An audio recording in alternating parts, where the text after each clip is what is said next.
Hello everyone, welcome to RKV stories again.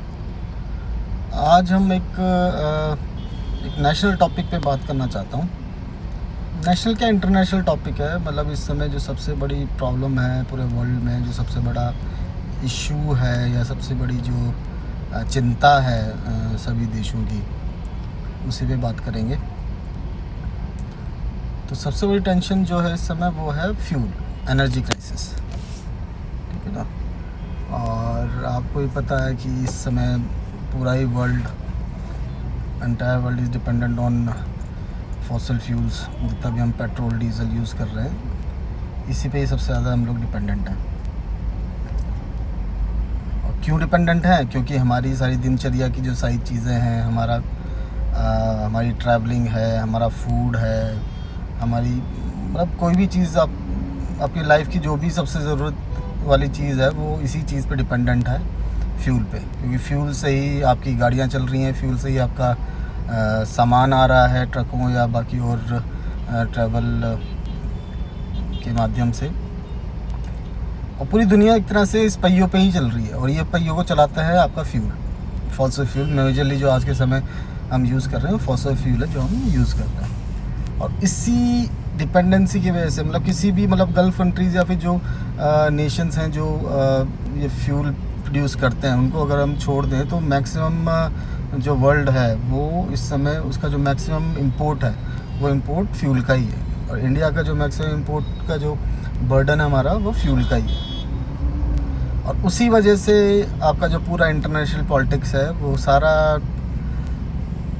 इसी के चारों तरफ घूमता है, फ्यूल की वजह से, ठीक है। मतलब एक तरह से जो अभी आपका यूक्रेन और रूस का जो झगड़ा चल रहा है, झगड़ा क्या, अब तो वॉर ही कहना चाहिए उसे, उसके पीछे भी कहीं ना कहीं रीज़न सबसे बड़ा यही है। चाइना के साथ जो अमेरिका का या इंडिया का जो झगड़ा चल रहा है, उसके पीछे भी रीज़न यही है।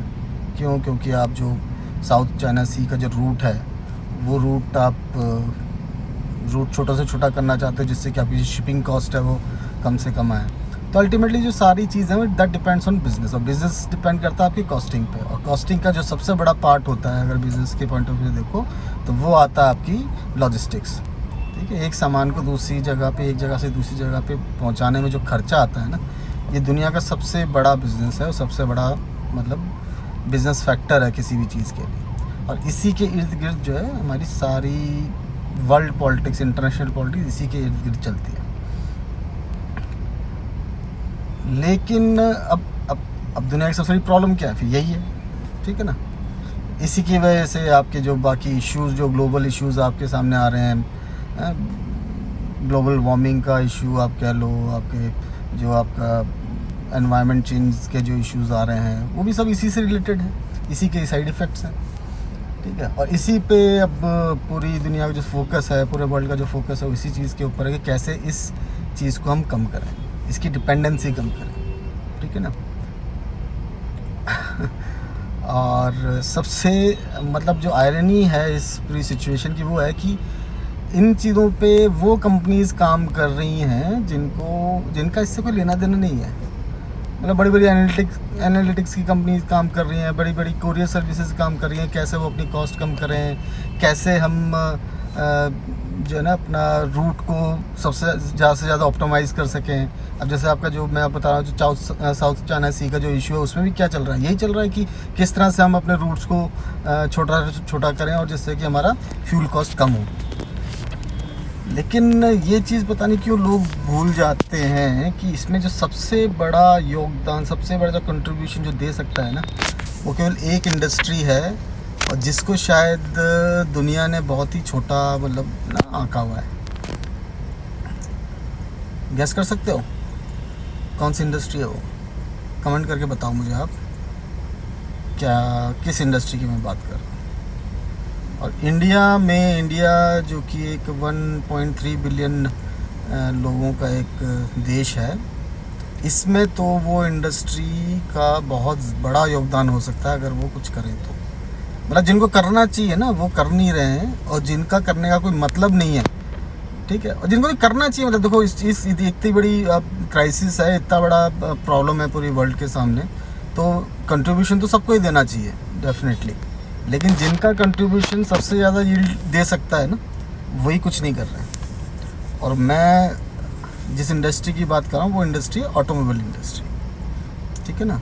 मतलब लोग ग्रांटेड लेके चले गए हैं कि भाई गाड़ियाँ तो चलेंगी पेट्रोल पे और डीजल पे। हाँ, इलेक्ट्रिक व्हीकल पे काम चल रहा है, ठीक है, लेकिन देखो इलेक्ट्रिक व्हीकल आईसी इंजन को मतलब पैदा हुए मतलब मैच्योर होने में, आज के टाइम में मैच्योर होने में करीब मतलब इफ़ आई वुड से 60 से 70 साल लगे हैं, ठीक है। तब जाके आज के टाइम में एक आईसी इंजन प्रॉपरली मैच्योर हुआ है और आज हम जिसको रिलायबली चला रहे हैं। तो आप जो इलेक्ट्रिक व्हीकल की हम बातें कर रहे हैं ना, उसमें अभी टाइम लगेगा सर, अभी वो ठीक है, वो बहुत फार फ्यूचर की हम बातें कर रहे हैं। तो that is not a solution, ठीक है। वो एक ऑप्शन है जिस पे काम किया जा सकता है, लेकिन वो इमीडिएट सॉल्यूशन नहीं है, उससे भी आपका कुछ नहीं हो सकता, ठीक है ना। अभी उसमें बहुत इश्यूज़ हैं, तो वो भी मतलब उसमें भी बहुत काम करने की ज़रूरत है, बहुत रिसर्च करने की ज़रूरत है। लेकिन जिस चीज़ पर आप सबसे ज़्यादा काम कर सकते हो ना, वो चीज़ उस चीज़ पर कोई ध्यान नहीं दे रहा है। अभी थोड़े दिनों पहले मैंने नितिन गडकरी साहब का एक इंटरव्यू देखा था और उसमें मुझे लगा कि हाँ, गवर्नमेंट ने शायद वो सॉल्यूशन ढूंढ लिया है, ठीक है ना, बिल्कुल ढूंढ लिया है। वो है, आपने भी सुना होगा, जो E10 पेट्रोल अभी हमारा आ रहा है, जिसमें 10% इथेनॉल मिक्स करके ब्लेंड करके अभी उन्होंने देना शुरू कर दिया है। और अभी गवर्नमेंट का प्लान है आगे कि शायद इसको आगे 2025-27 तक इसको E30, 40 तक लाने की कोशिश कर रहे हैं। लेकिन मुझे ये समझ नहीं आ रहा, गवर्नमेंट तो चलो अपनी तरफ से पूरा काम कर रही है, लेकिन ये सॉल्यूशन, ये चीज़ पे ऑटोमोबाइल काम क्यों नहीं कर रहा है, ऑटोमोबाइल सेक्टर क्यों नहीं काम कर रहा है। मतलब ये तो यार रेवोल्यूशनरी आइडिया है। अगर मेरे पास ऐसा फ्यूल आ जाता है, मैं मतलब E10, E20, E30 की बात क्यों कर रहा हूँ, मैं E100 की बात क्यों नहीं कर रहा हूँ। मैं 100% इथेनॉल पर गाड़ी चलाना चाहता हूँ। अगर चल सकती है चले तो कोई बात नहीं, एवरेज नहीं देगी गाड़ी, कोई बात नहीं, आप मुझे 5 लीटर का इंजन दे दो यार, कोई इशू नहीं है। लेकिन मेरा इथेनॉल मेरे हिंदुस्तान में, मेरे देश में बनेगा जो कि रिप्रोड्यूसिबल है। वो फॉसिल फ्यूल तो है नहीं जिसको मैं रिप्रोड्यूस नहीं कर सकता, वो टोटली रिप्रोड्यूसिबल है, जिसे मैं उसको जितना ज़्यादा रिप्रोड्यूस करूँगा अपने आप उसकी कॉस्ट कम आएगी और कोई इशू नहीं है। किसी ज़माने में जब पेट्रोल और डीजल इंजन ईजाद हुए थे ना, उस समय एवरेज ऐसे ही आता था, 2-3 का एवरेज मिलता था लोगों को, लेकिन गाड़ियाँ चली ना उस पर, इथेनॉल पे भी चलेगी।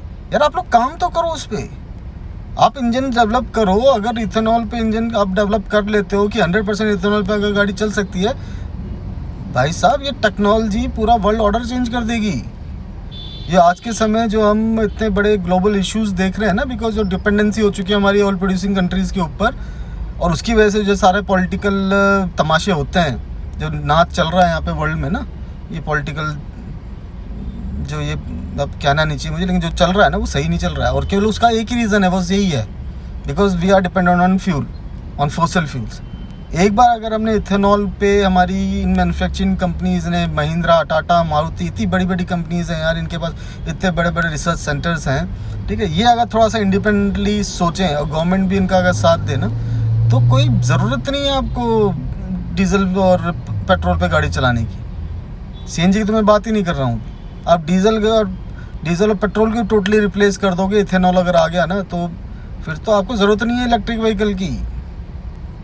और जितना मेरे को समझ में आता है, इससे पॉल्यूशन भी कम होगा, क्योंकि कार्बन कंटेंट कम है as compared to petrol and diesel. Ethanol का कार्बन कंटेंट कम है, ठीक है ना।